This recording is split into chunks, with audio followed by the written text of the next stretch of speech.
La historia de la vieja niñera, de Elizabeth Gaskell. Ya sabéis, queridos míos, que vuestra madre era huérfana e hija única, y diría que también sabéis que vuestro abuelo era clérigo de Westmoreland, de donde soy yo. Yo era solo una niña de la escuela del pueblo cuando un día vuestra abuela fue a preguntar a la maestra si tenía alguna alumna que sirviese para niñera.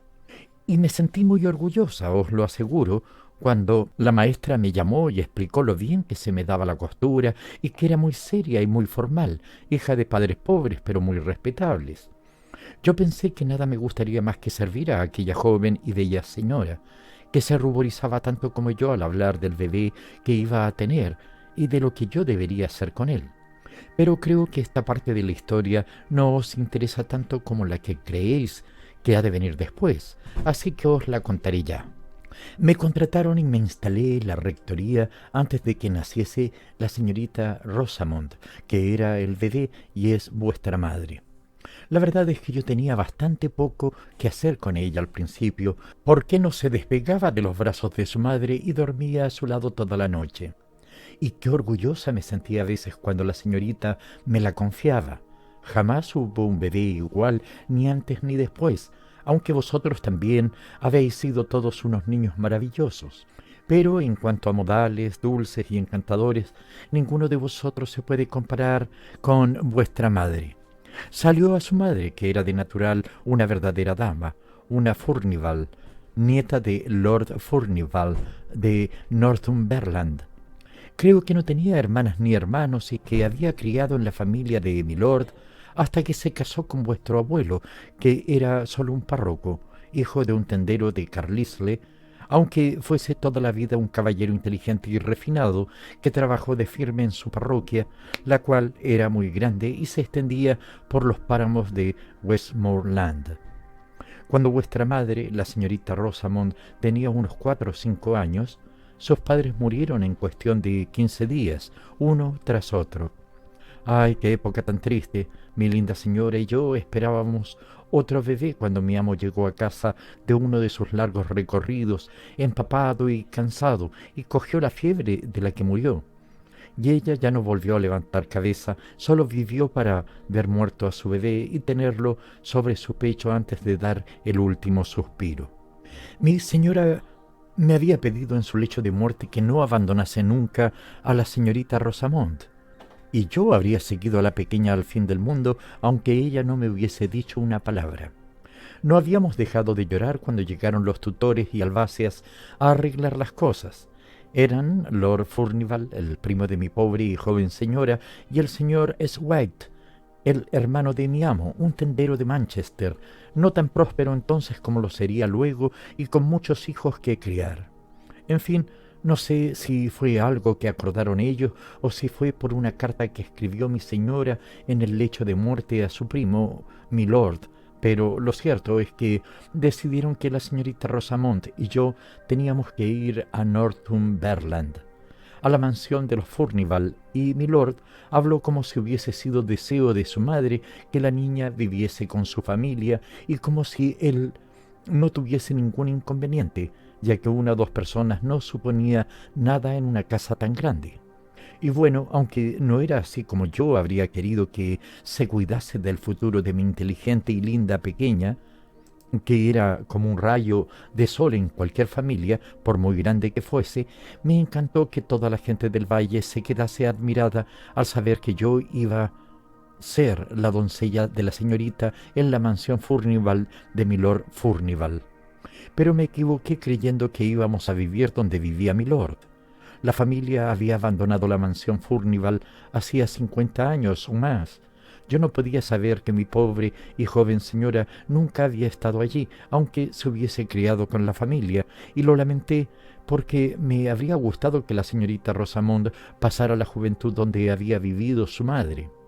El ayudante de mi señor, a quien hice todas las preguntas que me atreví, me dijo que la mansión estaba al pie de los páramos de Cumberland y que era muy grande, que vivía allí la señorita Furnivall, una anciana tía abuela de milord, con algunos sirvientes, pero que era un lugar muy saludable y el señor había pensado que sería muy conveniente que la señorita Rosamond viviera allí unos años y que además tal vez alegrara un poco a su anciana tía con su presencia.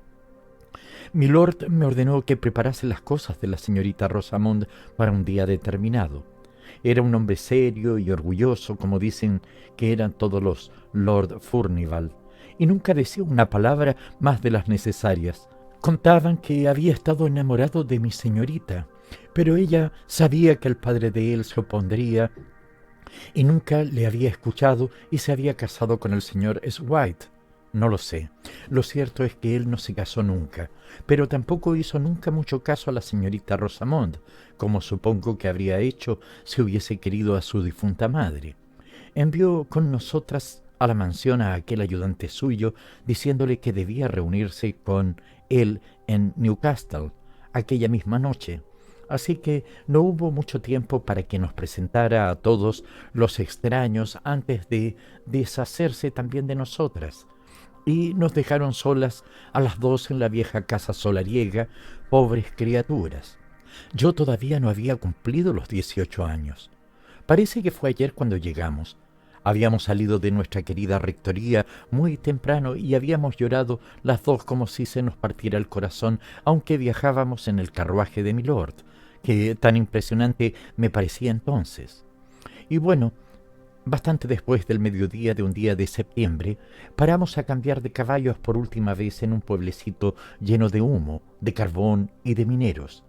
La señorita Rosamond se había quedado dormida, pero el señor Henry me dijo que la despertara para que viera el parque de la mansión cuando llegamos. Me daba pena hacerlo, pero obedecí por miedo a que se quejase de mí al señor. Habíamos dejado atrás todo rastro de población e incluso de aldeas, y habíamos cruzado las verjas de un parque enorme y agreste, no como los parques de aquí del sur, sino con peñas y el murmullo de arroyos, espinos nudosos y viejos robles blancos y pelados por los años. El camino subía unas 2 millas y luego vimos una mansión señorial rodeada de árboles, tan próximos a ella, en realidad, que en algunas partes las ramas golpeaban los muros cuando soplaba el viento, y algunas colgaban rotas como si nadie se cuidase mucho del lugar, ni de podar los árboles y despejar el camino de coches cubierto de musgo. Solo estaba despejado delante de la casa. La gran entrada oval no tenía malas hierbas y no había enredaderas ni árboles sobre la larga fachada con muchas ventanas, a ambos lados de la cual se proyectaban las fachadas de las alas laterales, porque la casa, aunque tan desolada, era todavía más grandiosa de lo que yo esperaba. Detrás se alzaban los páramos, que parecían bastante extensos y desiertos, y a la izquierda de la casa, mirando de frente, había un pequeño jardín de flores antiguo, según descubrí después. Se entraba a él por la puerta de la parte oeste de la fachada. Lo habían plantado despejando el bosque denso y oscuro para alguna antigua Lady Furnivall, pero las ramas de los grandes árboles habían vuelto a crecer y lo cubrían con su sombra, por lo que ya no podían crecer allí muchas flores. Cuando llegamos a la entrada principal y entramos en el vestíbulo, era tan grande, tan enorme e inmenso que creí que nos perderíamos. Un candelabro de bronce colgaba del centro del techo. Yo no había visto nunca uno y me quedé mirándolo asombrada. A un lado había una chimenea enorme, tan grande como los muros laterales de las casas en mi tierra, con grandes morillos para sujetar la leña y delante de ella unos sofás antiguos enormes. En el extremo oeste del vestíbulo, según se entraba, un órgano enorme ocupaba casi toda la pared, en la que vi una puerta, y enfrente, a ambos lados de la chimenea, también había puertas que daban a la fachada este, pero esas yo nunca las crucé, mientras vivía allí, así que no puedo deciros lo que había detrás. Llegamos al final de la tarde, no habían encendido el fuego y el vestíbulo estaba oscuro y sombrío, aunque no esperamos allí ni un instante. El viejo sirviente que nos había recibido hizo una venia al señor Henry y nos llevó por la puerta del otro lado del gran órgano y luego por varias salas más pequeñas y varios pasillos hasta el salón de la parte oeste. donde dijo que esperaba la señorita Furnival. La señorita Rosamond estaba, la pobre, todo el tiempo muy pegadita a mí, como si se sintiese asustada y perdida en aquel enorme lugar, y no es que yo me sintiese mucho mejor.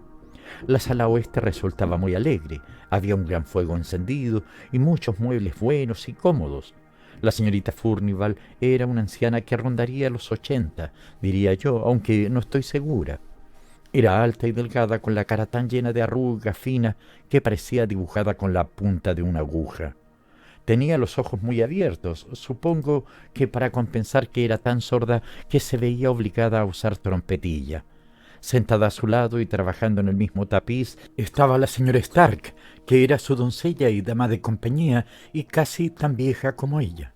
Vivía con la señorita Furnival desde que ambas eran jóvenes y ya parecía una amiga más que una sirvienta. Tenía un aire tan gélido, gris e imperturbable como si no hubiese querido nunca a nadie ni se hubiese interesado por nadie. Y no creo que lo hiciera, salvo por su ama, a quien trataba casi como si fuese una niña debido a la sordera. El señor Henry les dio algún mensaje de mi amo, se despidió de nosotras con una venia, sin reparar en la mano extendida de mi dulce señorita Rosamond, y nos dejó allí plantadas, mientras las dos ancianas lo miraban a través de sus gafas. Me alegré mucho cuando llamaron al sirviente que nos había recibido y le dijeron que nos llevara a nuestras habitaciones. Salimos del salón y pasamos a otra sala, la cruzamos, subimos un gran tramo de escaleras y seguimos por una amplia galería que parecía una biblioteca, porque tenía a un lado libros y al otro ventanas y escritorios, hasta que llegamos a nuestras habitaciones. No me disgustó saber que quedaban justo encima de las cocinas, pues empezaba a pensar que me perdería en aquella casa laberíntica. Había un antiguo cuarto de niños que habían utilizado todos los señoritos y las señoritas de la familia hacía mucho tiempo, con un fuego agradable en la chimenea, la tetera hirviendo en la rejilla y la mesa puesta con las cosas del té. Y al lado de aquella habitación estaba el dormitorio de los niños, con una cunita para la señorita Rosamond junto a mi cama. Y el viejo James llamó a su mujer Dorothy para que nos diera la bienvenida, y fueron los dos, él y ella, tan hospitalarios y tan cariñosos con nosotras, que la señorita Rosamond y yo empezamos a sentirnos en casa poco a poco. Y cuando terminamos de tomar el té, ya estaba ella sentada en el regazo de Dorothy, cotorreando todo lo deprisa que le permitía su pequeña lengua. No tardé en enterarme de que Dorothy era de Westmoreland, y eso en cierto modo nos unía a las dos, y no creo que encuentre nunca gente más amable que el viejo James y su mujer. James había vivido casi toda la vida con la familia de mi señor y creía que no existía nadie tan grande como él. Incluso miraba un poco por encima del hombro a su mujer, porque ella solo había vivido en casa de un labrador antes de casarse con él. Pero la quería mucho y no podía por menos. Tenían una sirvienta por debajo de ellos para hacer todo el trabajo duro. La llamaban Agnes, y ella y yo y James y Dorothy, con la señorita Furnival y la señora Stark, formábamos la familia, sin olvidar nunca, claro, a mi dulce señorita Rosamond. Todos estaban tan pendientes de ella que muchas veces me preguntaba qué harían antes de que llegáramos. Cocina y salón por igual.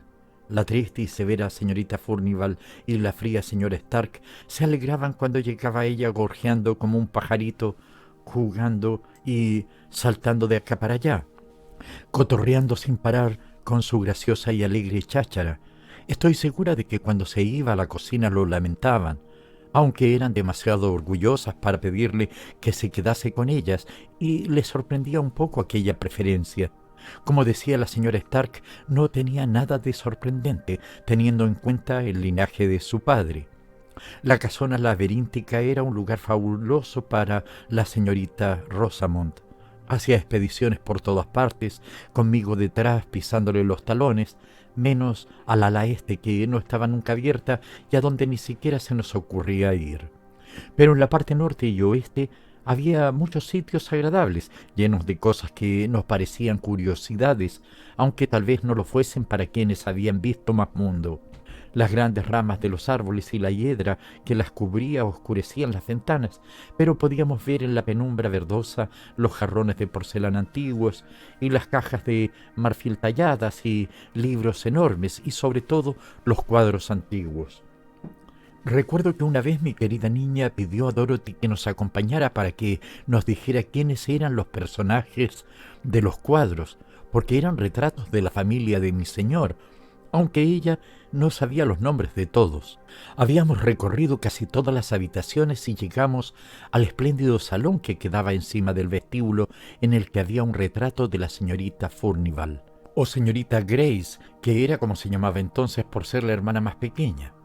Debía de haber sido una belleza, pero con aquel aire resuelto y orgulloso y aquel desdén con que miraban sus bellos ojos, con las cejas enarcadas, solo un poquito, como si le sorprendiera que alguien pudiese cometer la impertinencia de mirarla, y nos miraba frunciendo los labios mientras las contemplábamos. Yo nunca había visto una ropa como la que llevaba, pero era lo que estaba de moda cuando era joven. Un sombrero de un género blanco y blando como piel de castor, echado un poco sobre las cejas y con un penacho de plumas muy bonito a un lado, y el vestido de raso azul estaba abierto por delante mostrando un peto blanco guateado. «¡Ay, qué cierto es que somos polvo!», exclamé después de mirarlo bien. «Pero ¿quién diría que la señorita Furnivall fue una belleza tan extraordinaria viéndola ahora?». «Sí», dijo Dorothy, «por desgracia la gente cambia.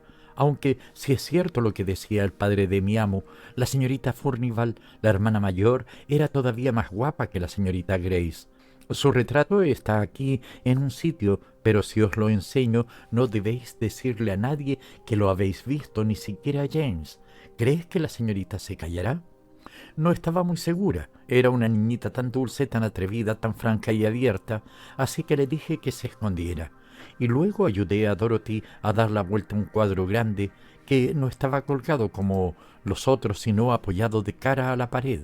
Superaba en belleza a la señorita Grace, desde luego, y creo que también en orgullo desdeñoso, aunque puede que en ese aspecto resultase más difícil decidir.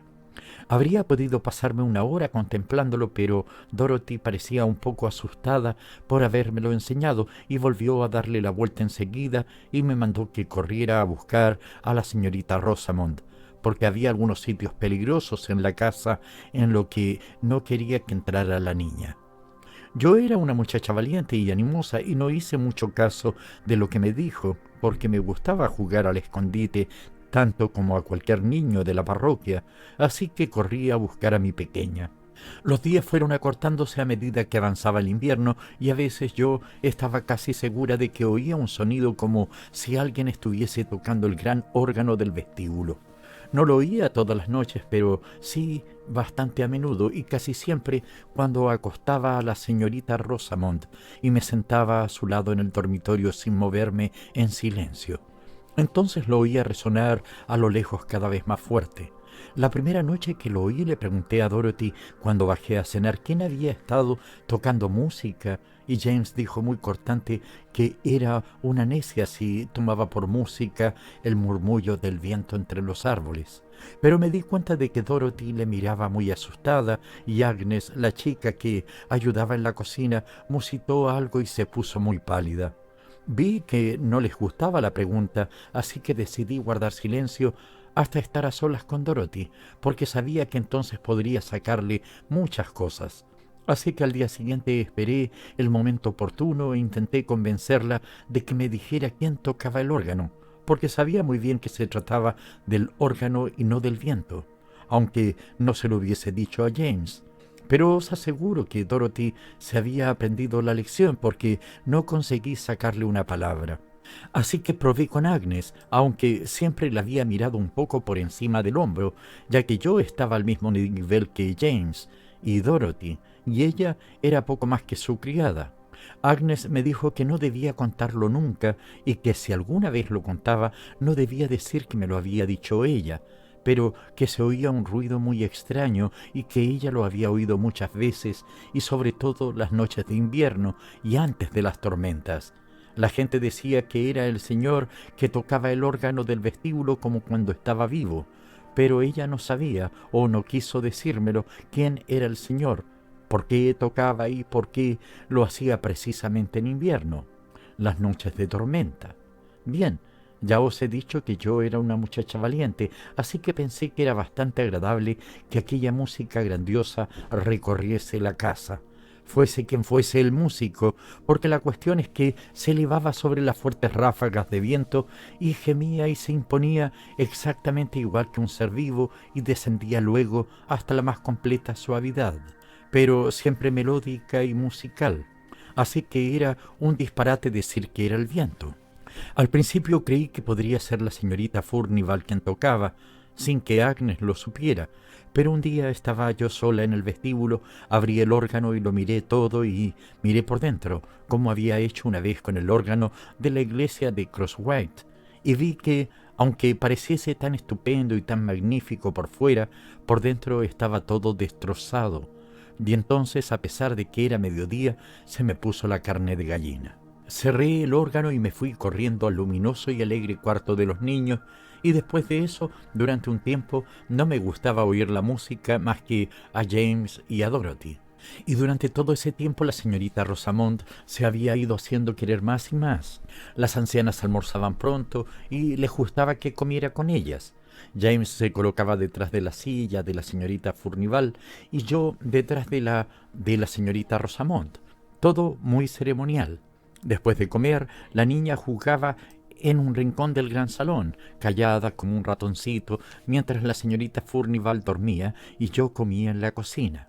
Pero después se venía muy contenta conmigo al cuarto de los niños, porque, como ella me decía, la señorita Furnivall era muy triste y la señora Stark muy aburrida, pero nosotros éramos bastante alegres. Y poco a poco dejé de preocuparme por aquella extraña música retumbante, que no hacía ningún mal, aunque no supiéramos de dónde procedía. Aquel invierno fue muy frío. A mediados de octubre empezaron las heladas y duraron muchas semanas, muchas. Recuerdo que un día, a la hora del almuerzo, la señorita Furnivall alzó los ojos tristes y adormilados y le dijo a la señora Stark: «Me temo que vamos a tener un invierno espantoso», en un tono extraño muy significativo. Pero la señora Stark hizo como que no la oía y se puso a hablar muy alto de otra cosa.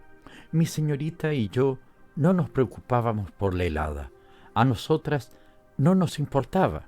Mientras no lloviera ni nevara, escalábamos las laderas empinadas de detrás de la casa y subíamos hasta los páramos, gélidos y casi sin vegetación, y hacíamos carreras en aquel aire frío y cortante, y en una ocasión bajamos por un sendero nuevo que nos llevó más allá de los dos viejos y nudosos acebos que se alzaban hacia la mitad de la cuesta que había al este de la casa. Pero empezaban ya a cortarse los días y el señor, si es que era él, tocaba el órgano cada vez con más pasión y tristeza. Un domingo por la tarde, debía de ser hacia finales de noviembre, le pedí a Dorothy que cuidara a la señorita cuando saliera del salón después de que la señorita Furnivall durmiera la siesta, porque hacía demasiado frío para llevarla conmigo a la iglesia, pero yo quería ir. Dorothy prometió hacerlo muy contenta y quería tanto a la niña que no había motivo para preocuparse. Así que Agnes y yo nos pusimos en camino, muy animosas, aunque el cielo estaba negro y encapotado sobre la blanca tierra, como si no se hubiera llegado a ir del todo la noche, y el aire, aunque quieto, era muy frío y cortante.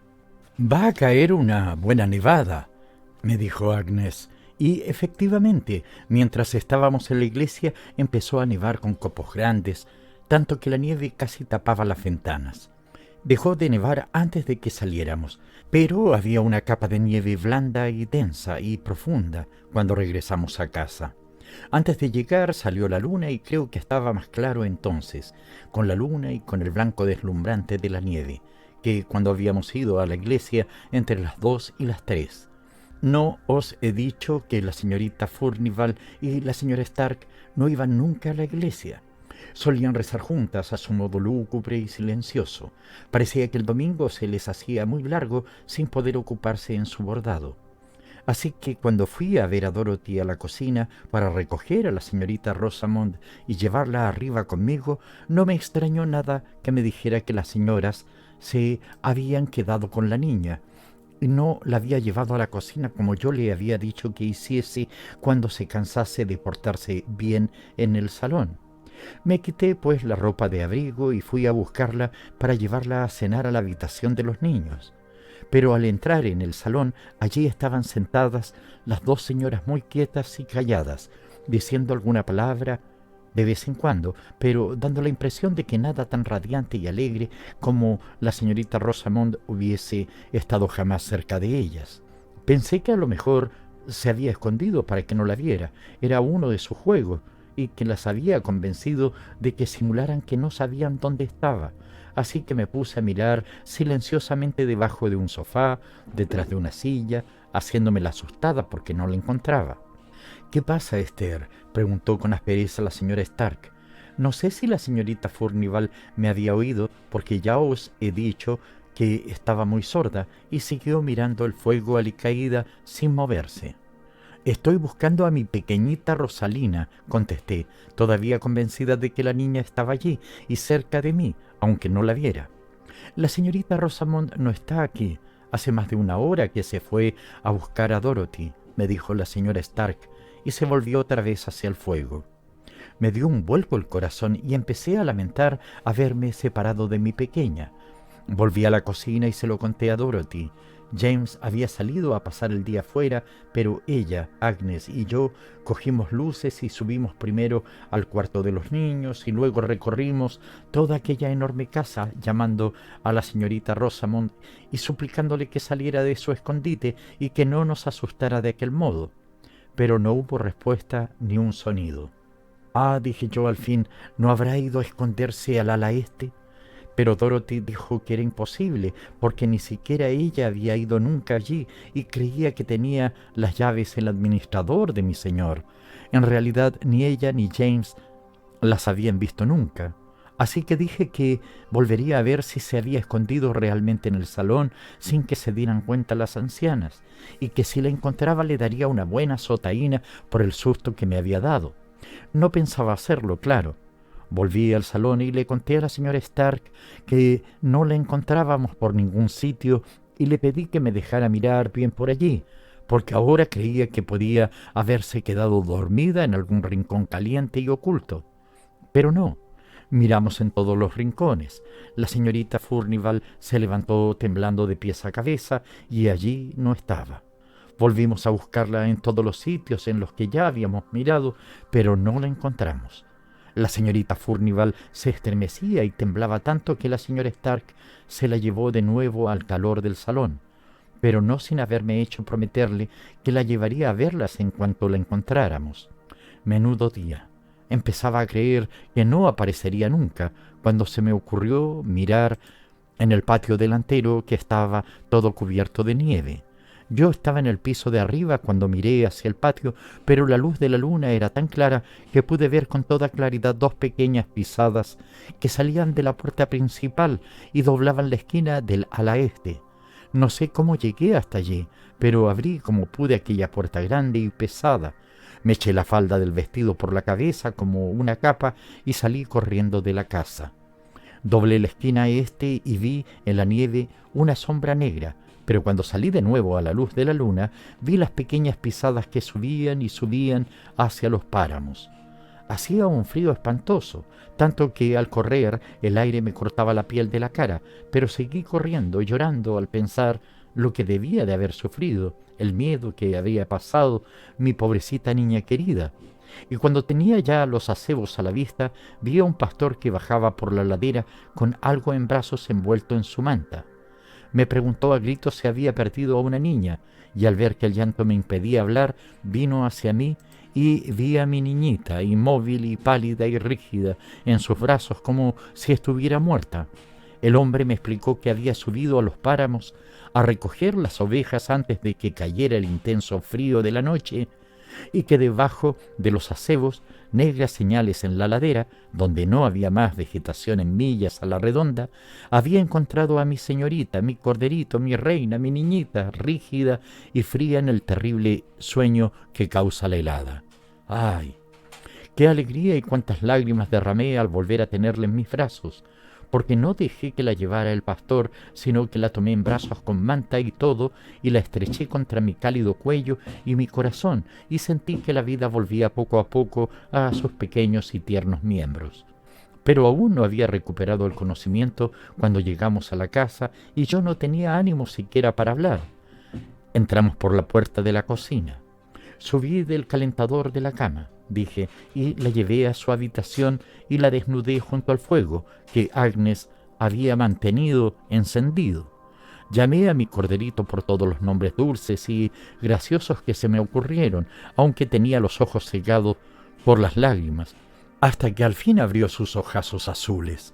La acosté en la cama caliente y pedí a Dorothy que bajara a decirle a la señorita Furnivall que todo se había arreglado, y decidí pasar la noche entera sentada junto a la cama de mi niña.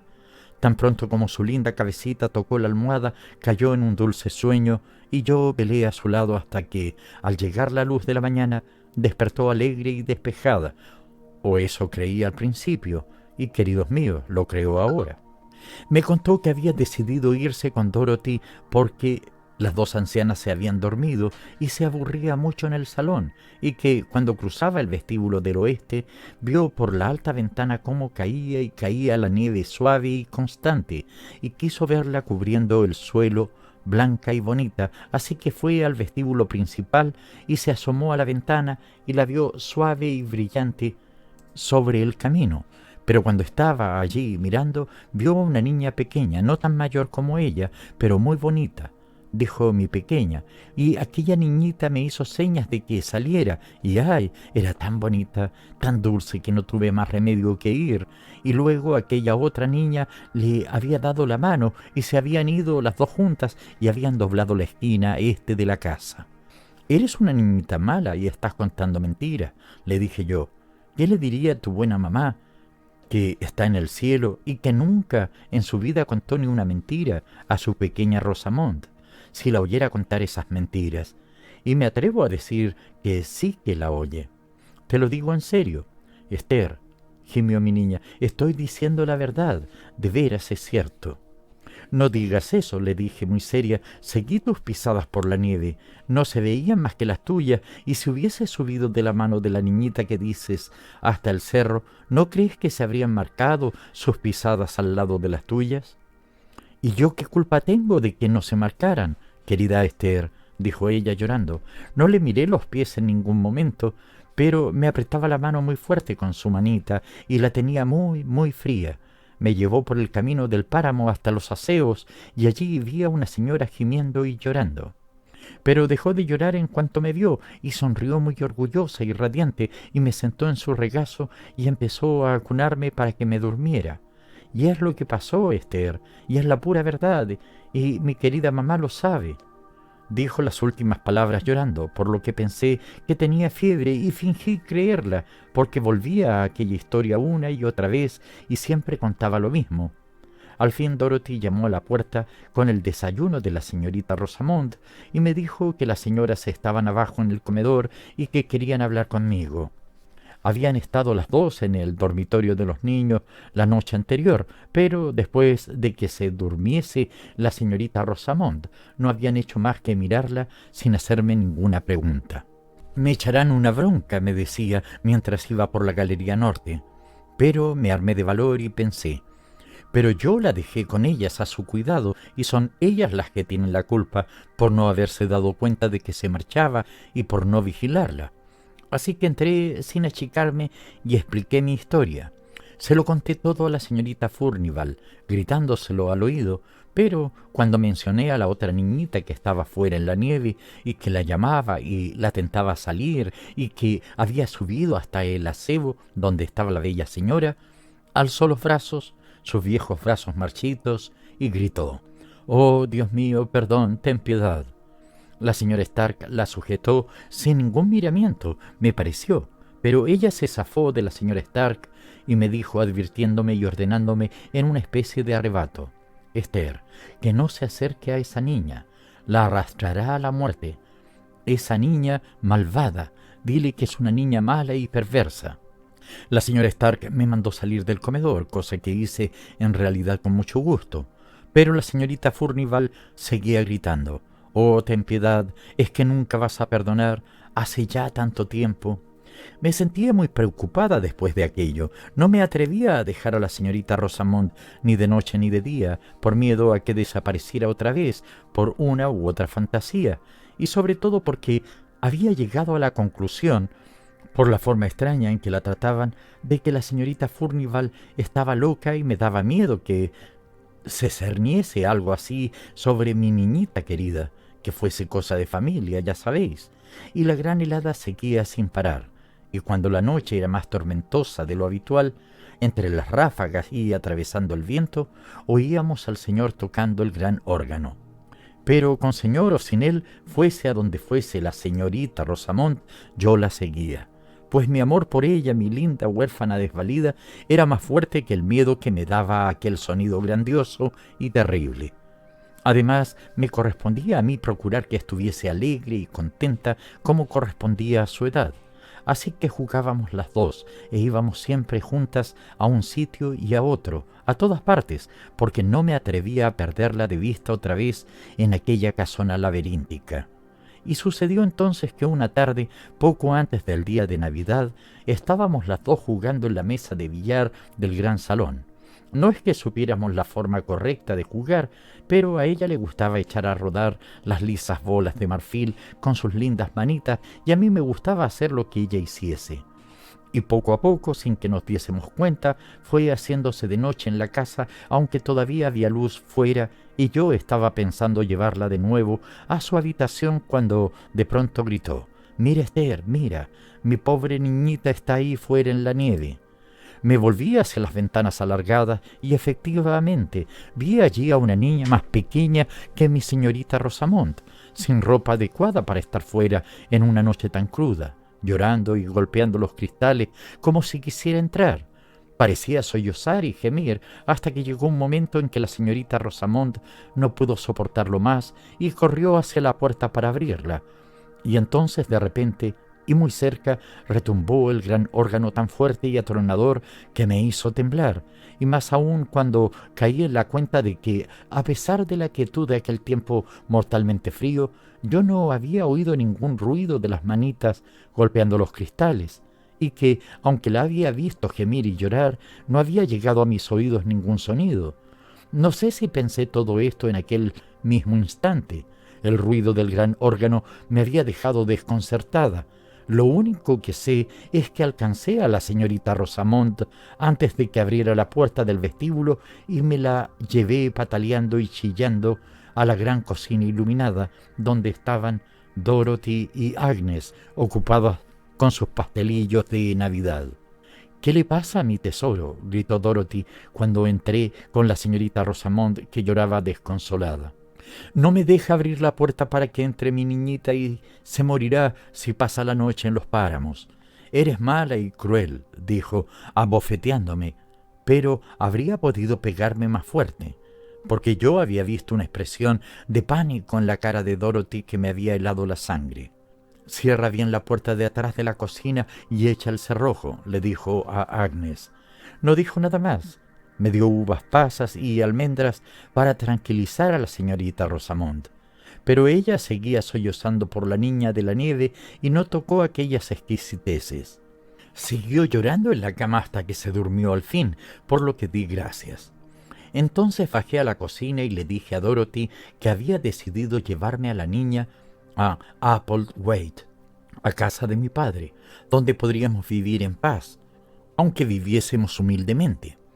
Le confesé que ya me había asustado bastante lo del señor que tocaba el órgano, pero que ya no estaba dispuesta a soportarlo más, después de haber visto yo también a aquella niñita llorando, toda emperejilada, como no podía vestir ninguna niña de los alrededores, llamando y aporreando para entrar, pero sin que se oyese ningún ruido ni ningún sonido, con aquella herida oscura en el hombro derecho. Y después de que la señorita Rosamond la hubiese identificado de nuevo como el fantasma que había estado a punto de arrastrarla a la muerte, y Dorothy sabía que era verdad. Vi que cambiaba de color una o dos veces. Cuando acabé de hablar me dijo que no creía que pudiese llevarme a la señorita Rosamond, porque era pupila de mi señor y yo no tenía ningún derecho sobre ella, y me preguntó si iba a dejar a la niña, a la que tanto quería, solo por unos ruidos y unas visiones que no podían hacerme ningún daño, y que todos ellos habían acabado acostumbrándose. Yo estaba furiosísima y temblaba. Y le dije que ella podía decirlo porque sabía lo que significaban las visiones y los ruidos, y tal vez hubiese tenido algo que ver con la niña fantasma cuando estaba viva. Y tanto la pinché que acabó contándome todo lo que sabía, y entonces hubiese preferido no saberlo porque me asusté todavía más. Me dijo que le habían contado la historia a unos viejos del vecindario que aún vivían cuando ella era recién casada, cuando la gente todavía iba a la casa a veces, antes de que tuviera mala fama entre los campesinos, y que lo que le habían contado podía ser cierto o no.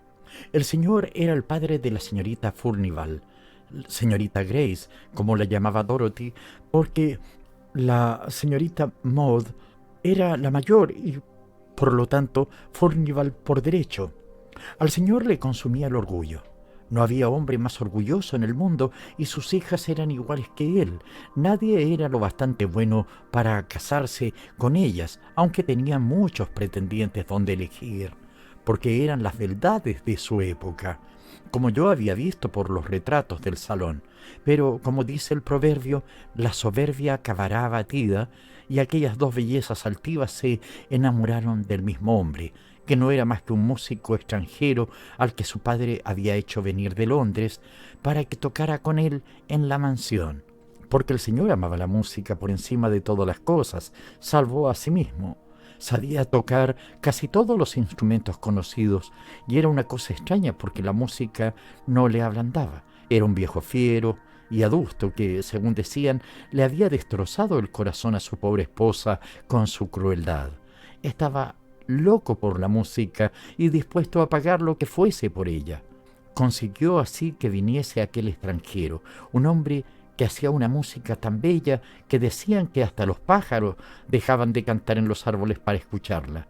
Y poco a poco aquel extranjero consiguió tanto ascendiente sobre el señor que no había año que éste no le hiciese venir, y fue él quien hizo traer de Holanda el gran órgano e instalarlo donde estaba en el vestíbulo, y quien enseñó al señor a tocarlo. Pero sucedía a menudo que, mientras Lord Furnival no pensaba más que en su excelente órgano y en su música aún más excelente, el extranjero moreno se dedicaba a pasear por el bosque con las señoritas, unas veces con la señorita Maud y otras con la señorita Grace. La señorita Maud ganó la prueba y se llevó el premio, si puede decirse así, y el músico y ella se casaron sin que nadie lo supiese.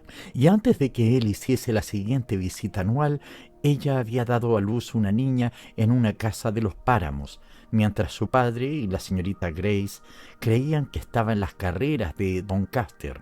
Sin embargo, aunque era esposa y madre, ninguna de las dos cosas la ablandó lo más mínimo y seguía siendo tan altiva e irritable como siempre. Puede que incluso más, porque tenía celos de la señorita Grace, a quien su marido extranjero hacía la corte, según le decía a ella, para que no se diera cuenta de lo suyo. Pero la señorita Grace triunfó sobre la señorita Maud, y la señorita Maud fue enfureciéndose cada vez más, tanto con su hermana como con su marido, y éste, que podía quitarse fácilmente de encima algo desagradable y ocultarse en países extranjeros, se fue aquel verano un mes antes de la fecha habitual y casi amenazó con no volver nunca. Mientras tanto, la niña seguía en la casa del páramo y su madre mandaba que le ensillasen el caballo, y galopaba como una loca por las colinas para ir a verla, una vez a la semana como mínimo, porque ella cuando quería, quería de verdad, y cuando odiaba, odiaba de veras. Y el señor siguió tocando el órgano y los sirvientes pensaban que aquella música dulce que tocaba había suavizado su horrible carácter, del que, según Dorothy, podían contarse algunas cosas terribles. Además, se enfermó y tenía que andar con un bastón, y su hijo, el padre de Lord Furnival actual, estaba con el ejército en América, y el otro hijo en la mar, así que la señora Maud podía hacer casi lo que quería, y las relaciones entre ella y la señorita Grace fueron haciéndose cada vez más frías y amargas, hasta que llegó un momento en que apenas se hablaban, salvo cuando estaba presente su padre. El músico extranjero volvió el verano siguiente, pero esa fue la última vez, porque le hicieron la vida tan imposible con sus celos y sus arrebatos de cólera que se hartó y no volvieron a saber de él. Y la señorita Maud, que siempre había tenido la intención de hacer público su matrimonio cuando muriese su padre, se convirtió en una viuda abandonada, sin que nadie supiese que se había casado con una hija a la que, aunque quisiese con locura, no se atrevía a reconocer, viviendo como vivía, con un padre al que temía y una hermana a la que odiaba. Cuando pasó el verano siguiente sin que apareciese el extranjero moreno, tanto la señorita Maud como la señorita Grace estaban tristes y lúgubres y tenían un aire lánguido, aunque parecían tan bellas como siempre. Pero poco a poco la señorita Maud fue recuperando la alegría, porque su padre estaba cada vez más enfermo y más absorto que nunca en la música, y ella y la señorita Grace vivían prácticamente separadas.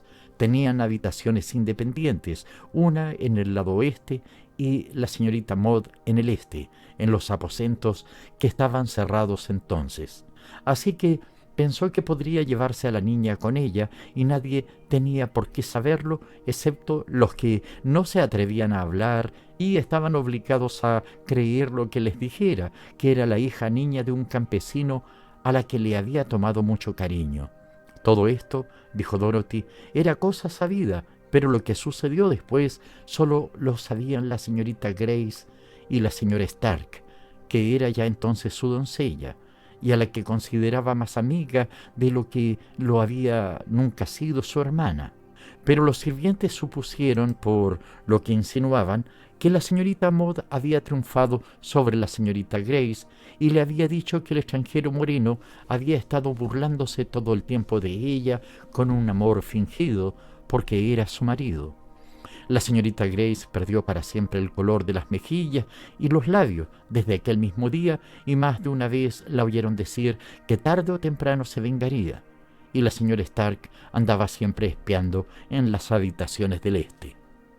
Una noche terrible, poco después de que empezase el año nuevo, en que había una capa de nieve densa y profunda y seguía nevando, tanto que cegaba a cualquiera que estuviese a la intemperie, se oyó un ruido fuerte y violento, y por encima de todo, la voz del Señor maldiciendo y jurando atrozmente, los gritos de una niña pequeña, el desafío orgulloso de una mujer furiosa, el sonido de un golpe y un silencio profundo, y gemidos y llantos alejándose por la ladera.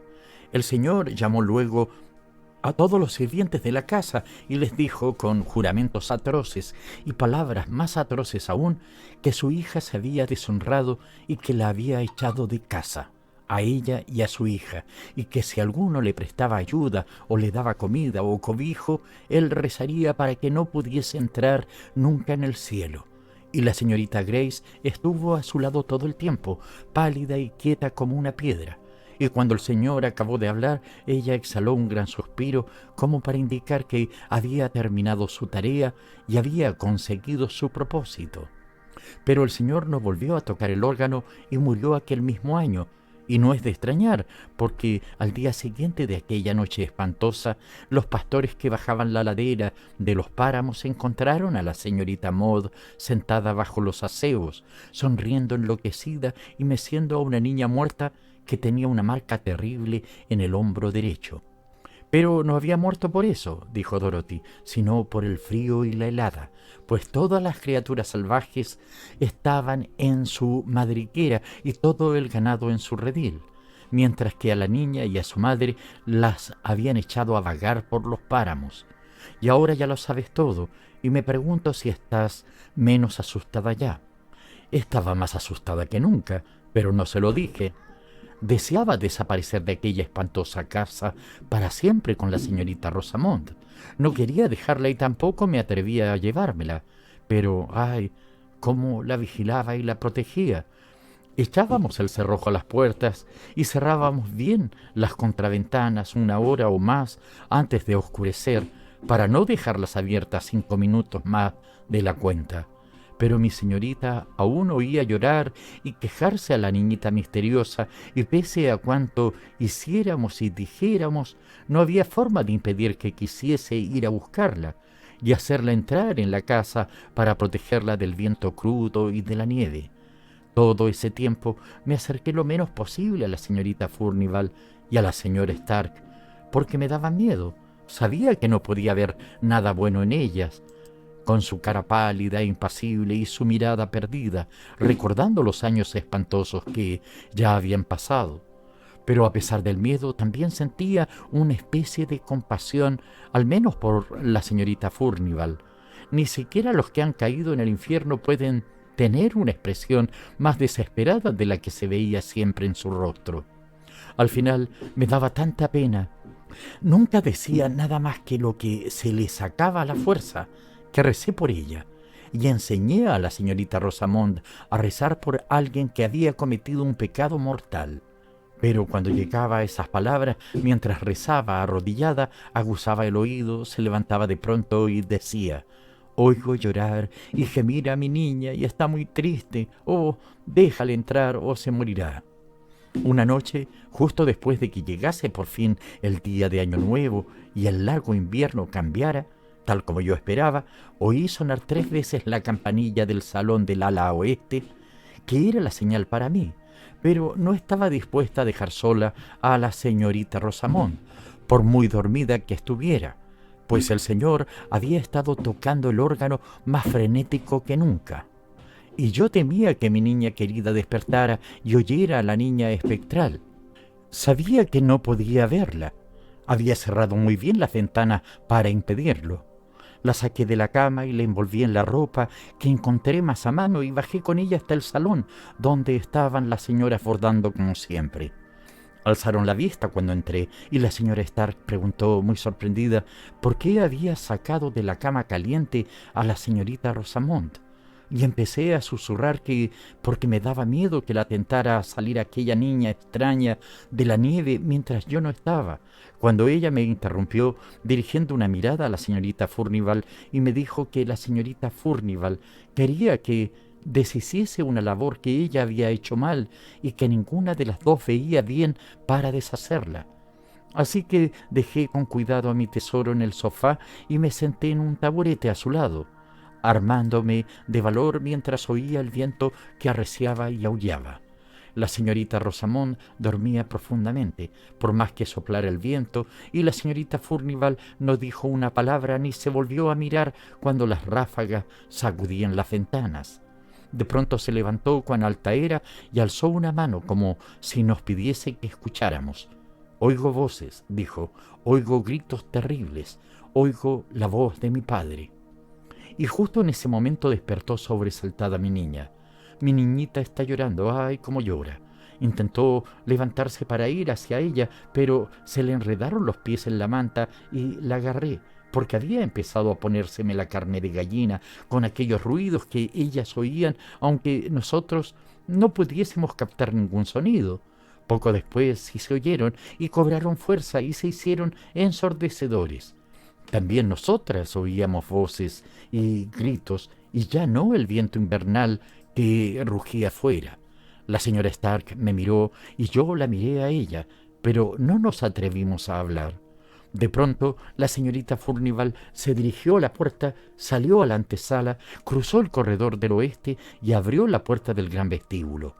La señora Stark la siguió y yo no me atrevía a quedarme sola, aunque casi se me había parado el corazón del miedo que tenía. Abracé con fuerza a mi niña y la seguí. Los gritos eran más fuertes en el vestíbulo. Parecía que llegaban del ala este, cada vez más cerca, hasta que se oían al otro lado mismo de las puertas cerradas, justo detrás. Entonces me di cuenta de que el gran candelabro de bronce parecía tener todas las luces encendidas, aunque el vestíbulo estaba en penumbra, y que habían encendido el fuego en la inmensa chimenea, aunque no daba ningún calor, y me estremecí de terror y abracé con más fuerza a mi niña. Pero al hacerlo, la puerta este tembló, y ella, forcejeando de pronto para librarse de mí, gritó: «Esther, tengo que ir. Mi niña está ahí, la oigo, ya viene. Esther, tengo que ir. La estreché con todas mis fuerzas, la estreché con firme voluntad. Mi determinación era tan fuerte que, si me hubiese muerto en aquel momento, habría seguido abrazándola. La señorita Furnival escuchaba sin prestar ninguna atención a mi niña, que había conseguido bajar al suelo y a la que yo, ahora de rodillas, sujetaba el cuello con ambos brazos, mientras ella seguía llorando y forcejeando para soltarse. De repente la puerta cedió con un estruendo atronador, como si se rompiera violentamente, y apareció bajo aquella luz clara y misteriosa la figura de un anciano alto, de cabello gris y ojos relumbrantes. Empujaba con incesantes ademanes de aborrecimiento a una mujer bella y adusta, con una niña agarrada a su vestido. «Oh, Esther, Esther», gritó la señorita Rosamond, «es la señora de los acebos, y mi niña está con ella, Esther. Esther, déjame ir con ella, me piden que vaya, la siento, tengo que ir». Parecía casi convulsa por los esfuerzos que hacía para soltarse, pero yo la sujetaba cada vez más fuerte, tanto que me daba miedo hacerle daño. Pero antes eso que dejar que se fuese con aquellos fantasmas espantosos. Estos pasaron hacia la gran puerta del vestíbulo, donde los vientos aullaban buscando voraces su presa. Pero antes de llegar, la señora se volvió y vi que desafiaba al anciano con un desprecio feroz y altivo. Pero luego tembló y a continuación alzó los brazos en un gesto desesperado y conmovedor para salvar a su niñita, de un golpe del bastón con que la amenazaba él. Y la señorita Rosamond se debatía como si la dominara una fuerza mayor que la mía, retorciéndose en mis brazos y gimiendo, aunque estaba casi desfallecida la pobre. Quieren que vaya con ellas a los páramos, me arrastran hacia ellas. ¡Ay, mi niña! Yo iría si esta Esther cruel y malvada no me sujetara tan fuerte. Pero se desmayó al ver alzarse el bastón y di gracias a Dios por ello. Justo en ese momento, cuando el anciano alto, con el pelo agitado como por la ráfaga de un horno, iba a golpear a la niña encogida, la señorita Furnival, la anciana que estaba a mi lado, gritó: «Oh, padre, perdona a la niña inocente». Y en ese momento preciso todos lo vimos, que tomaba forma otro fantasma y se perfilaba en la luz azulada y nebulosa que llenaba el vestíbulo. No lo habíamos visto hasta entonces. Era otra dama que estaba al lado del anciano, con una expresión de odio implacable y desprecio triunfal. Era muy hermosa, llevaba un sombrero blanco y liso echado sobre la frente altiva y tenía los labios rojos fruncidos. Vestía una bata abierta de raso azul. Yo había visto aquella imagen. Era el retrato de la señorita Furnival en su juventud, y los terribles fantasmas avanzaron sin hacer caso de la súplica desesperada de la anciana señorita Furnival, y el bastón alzado cayó sobre el hombro derecho de la niñita, y la hermana pequeña miraba pétrea y mortalmente serena. Pero en ese momento las luces tenues y el fuego que no daba calor se apagaron solos, y la señorita Furnival cayó a nuestros pies fulminada por la parálisis, golpeada por la muerte. Sí, la llevaron aquella noche a la cama de la que no se volvería a levantar. Se quedó echada con la cara hacia la pared, murmurando en voz baja, pero sin dejar de hacerlo un instante: «Ay, ay, lo que se hace en la juventud no se puede deshacer después. Lo que se hace en la juventud no se puede deshacer después». Fin.